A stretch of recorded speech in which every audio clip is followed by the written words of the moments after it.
Hey friends, don't we all want to be productive and spend as much time as possible learning our target language? Well, I recently finished the book Feel Good Productivity by Ali Abdaal, and it was really helpful, I think, for getting a good feel of what positive productivity is. So not the type of toxic productivity where you burn out at the end, but how you can feel good in the process so you can be happy and get more done. And since this channel is all about language learning, I compiled all of the tips that I think will be helpful for you as my fellow language learners. And since there are quite a lot, I want to keep it really short. So if you want to know more about each approach, feel free to check out this book, and I will link it in the description below so you can dive deeper in the topics that you're interested in. The first part of the book deals with energizers, so things that restore your physical and also mental energy, and also releases dopamine through like relaxing and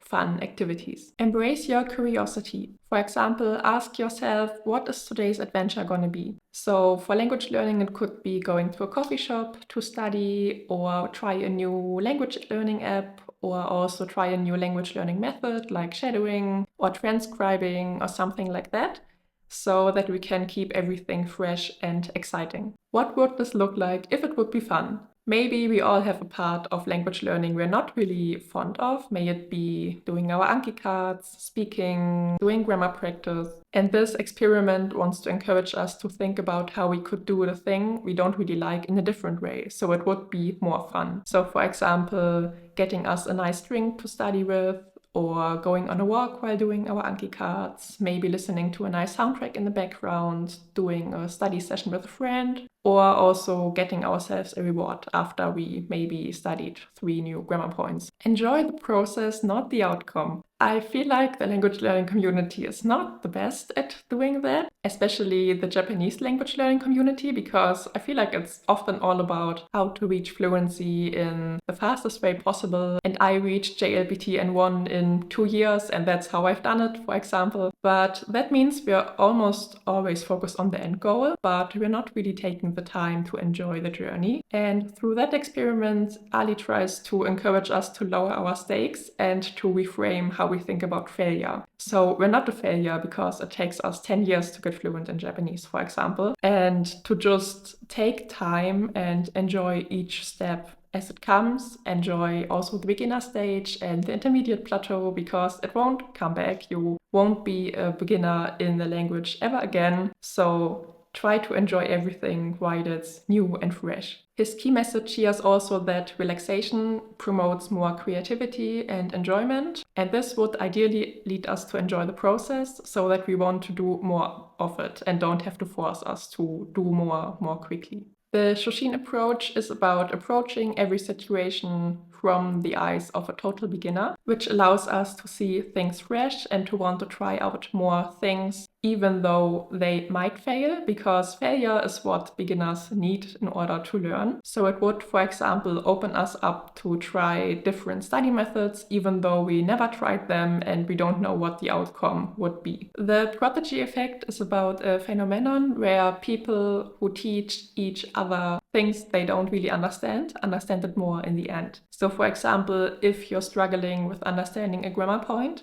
you can try to teach it to a friend, and usually you will get the hang of it more when you try to explain it to someone else, and it cements itself more into your brain. Own the process and your mindset. This is especially important for the ones of us who are not learning a language because they want to, but because they have to, because of school, for example, and they have to reach a certain outcome. For example, write a long essay in French for your French lesson, and you're not really feeling it because it's not something you chose for yourself, but at least you can own the process. So you can make it as creative as you want to, or you can write it at the cafe, or do a fun brainstorming session with a friend, or listen to music while you do it, so that you can make the process a little bit more enjoyable and get the same outcome but with less pain in between. And it's also important to own your mindset, and not always think I have to do that, but I get to do that. I mean, a lot of people who are trying to learn French would be really happy to have free French lessons in school. So it might be a good idea to be more grateful for the opportunities we have, because it also makes you feel more in control and gives you your autonomy back, which also makes you want to do the thing more, because it feels like it's your decision, not a decision someone forced on you. Ask for help from others. Oftentimes we are afraid to ask someone for help because we don't want to bother them with our problems. But according to Ali's book, we underestimate how willing people are to help us by up to 50%. Also try to think about how other people might feel if you ask them. Because if you ask them something you don't know, but they do,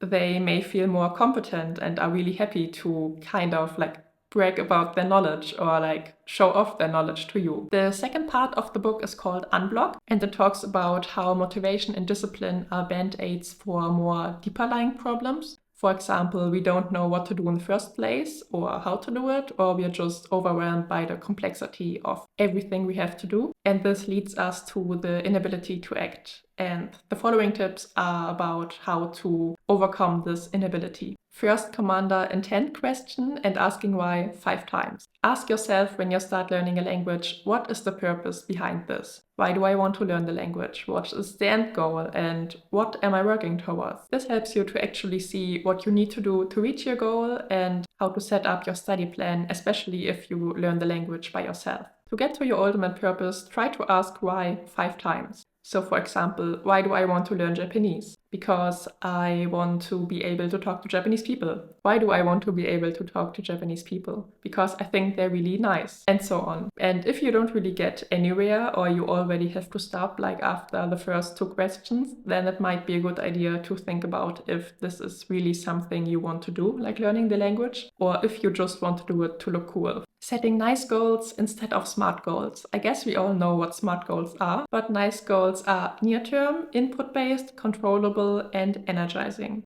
To make the goal near-term, try to focus on a daily or weekly objective and focus on the immediate next step that brings you closer to your goal to prevent overwhelm. Input-based is about not focusing on the output, so reaching N1 for example, but to focus on what I can do each day to keep going. So for example, reviewing my Anki cards every day for 10 minutes or reading a Japanese book each month. So something that's in my control. Which brings us to controllable. And this is all about planning in a time slot where you can always do your goal. For example, reserve 30 minutes each day to do your goal and not try to do 3 hours of language learning every single day. Because that's ultimately not in your control if you have like 3 hours time every day, because things come up and other things need your attention. And to make it energizing, you can incorporate power, play, and people. Power means, for example, making it clear for yourself that you chose this goal and that you can decide how the process is gonna look like. Play is about making the process more fun for yourself with music or ambient lighting or something like that. And people means to incorporate like other people into the process, for example, like studying with a friend,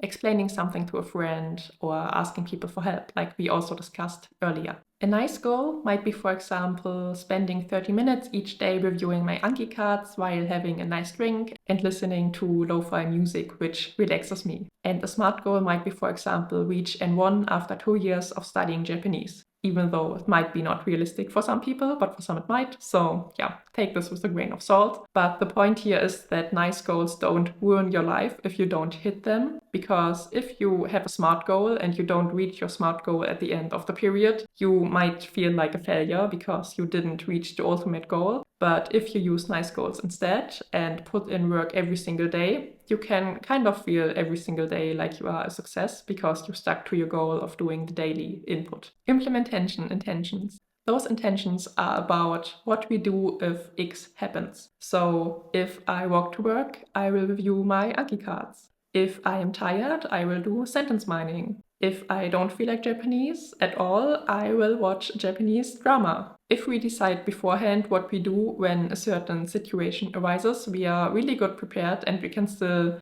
progress in our language learning, even though we don't maybe feel like it, because we already have alternatives in mind. The identify label. Labeling ourselves kind of helps us to understand who we are, in the world around us, but they can also be really counterproductive. For example, if we label ourselves as I'm a bad speaker or I never get grammar right, then it turns into a self-fulfilling prophecy and we don't really try to change anything about it. So to solve that, Ali encourages us to use more positive labels. So for example, I'm a lifelong learner, because that means I don't know everything yet, but I am willing to learn and I will improve along the way. Reduce friction. To encourage the behavior you want to do more, it's important to also prep your environment so it encourages this behavior. For example, if I want to read a Japanese book before I go to sleep, I will put my Kindle charged right next to my bed on the bedside table. So I will see it every evening and I'm reminded that I want to read.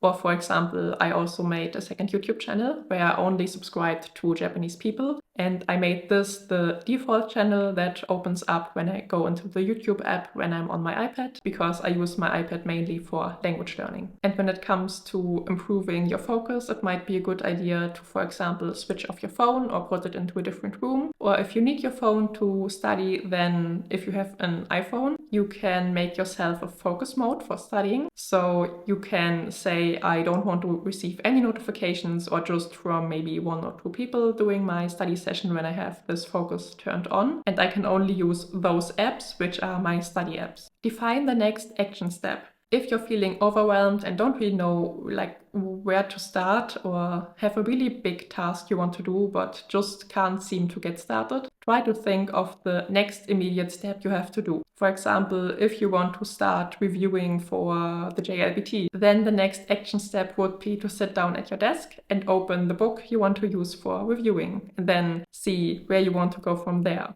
And the next step would be to open up the page where you last left off. And then the next step would be to start reading. And you can kind of go along with always thinking, okay, what's the next thing? What's the next thing? So not looking at the big picture and being overwhelmed, but just focusing on the things that are right in front of you. Reduce emotional friction. So if you get to do a task you don't really want to do, maybe for example studying grammar, set yourself the rule of just trying to do it for 5 minutes. And if you don't want to do it after 5 minutes, it's okay, you don't have to do it anymore. But usually if we start and we are a little bit invested in it, we don't really want to stop because we just got started. So usually we keep on doing the thing. But the most important thing here is to really stick to your word. So not trying to push through after the 5 minutes, even if you don't want to, but to only keep going if you're feeling it. And if not, then you close the book. You've done at least 5 minutes, which is better than nothing, and you can try again the next day. I know 5 minutes don't really seem like a lot, but it's way better than procrastinating for hours, thinking about the thing you want to do, and then not doing it at all in the end. So that way you get at least 5 minutes of doing the thing, and you don't have to feel bad of procrastinating on it the whole time. Track your progress.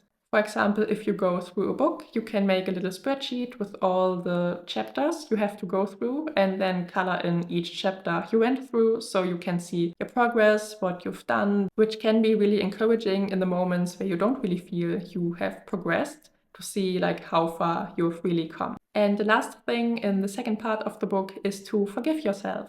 Because there will always be days where you don't really get to do the input you chose to do. But the important thing here is not to beat yourself up, because this would lead to yourself feeling even worse, which makes you kind of resent studying, for example. But instead, praise yourself for all the days where you did show up and where you did achieve your goals. And you can also reframe your failure. For example, I didn't do Y, but I got to do X. So for example, I didn't do my Anki cards, but I got to hang out with my friends, which was really fun and made me feel more energized than usual, which in turn makes me more motivated to start again tomorrow. The third part of the book is called Sustain, and it's all about preventing burnout. And there are essentially 3 different types of burnout. So misalignment burnout, which means you don't do like the right thing you want to do. Then the overexhaustion burnout, where you do just too much. And the depletion burnout, where you don't take enough rest. Add friction. For things that don't align with your goals, try to increase the friction, so make it harder to do the task. So, for example, if you don't want to scroll so much on social media, then maybe turn your phone into grayscale, because it's way less enjoyable to look at an Instagram feed that has no color. And you can also download certain apps that artificially increase the loading times of the apps you don't want to use. So, for example, if you have to wait 1 minute for Instagram to load every single time, then you get the minute to think about, is this really something I want to be doing right now? Or did I want to do something else? Course correct, because it's not always possible to avoid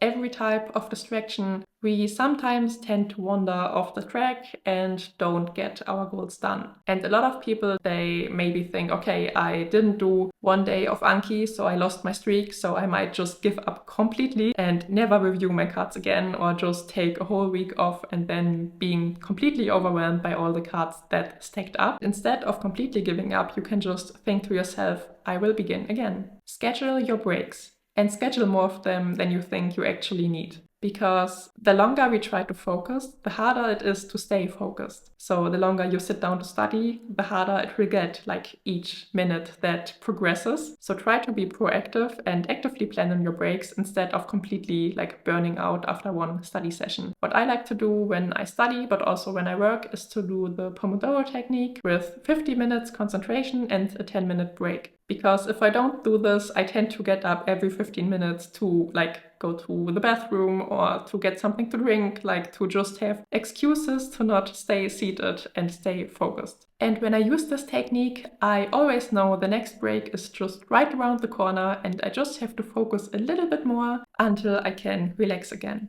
Calm projects. Even though it maybe seems like it doesn't have to do anything with language learning at the surface, I do really think calm projects are really important for us, because it's something we do for the process instead of for the outcome. So it helps us to relax more and to not have something we have to work towards. Calm projects can be anything creative without a certain endpoint. So maybe joining an art class, or maybe just knitting for the fun of it, or maybe painting something. And if done right, it increases your competence because you learn new skills. It also helps with your autonomy because you decide what you want to do. It gives you liberty because it allows you to not focus on like studying or work or homework or something like that. And it mellows you because it promotes relaxation. My calm project, for example, is paint by numbers, because I really like painting, but I feel like if I have to come up like with what I want to draw and how I want to like paint it afterwards, then it kind of puts me under pressure to produce something.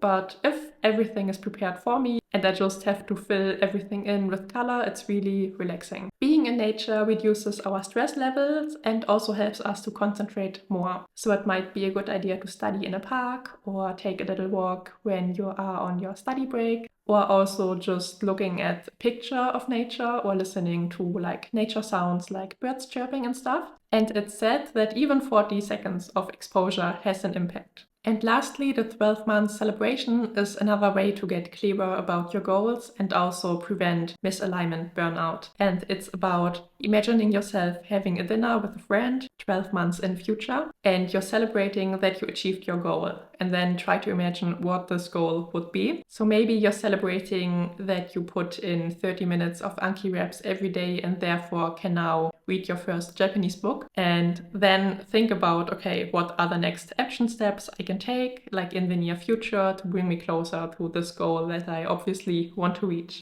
And that's it. Wow, this really felt like I gave myself a pep talk, because I'm also quite bad when it comes to like healthy productivity. But yeah, I definitely learned quite a lot when reading Ali's book. And I also hope that you find a few experiments that you want to try out over the next couple of days and see if it makes a difference in your like study routine, for example. Please also let me know what your favorite experiment was in the comments below. And if you've enjoyed this video, please don't forget to give it a thumbs up and subscribe for more videos like that. I actually already incorporated quite a few of those experiments and tips into my new study schedule. So if you want to see how I incorporated them, I will link you the video up here. Thank you so much for watching till the end, and I will see you in my next video very soon. Bye bye!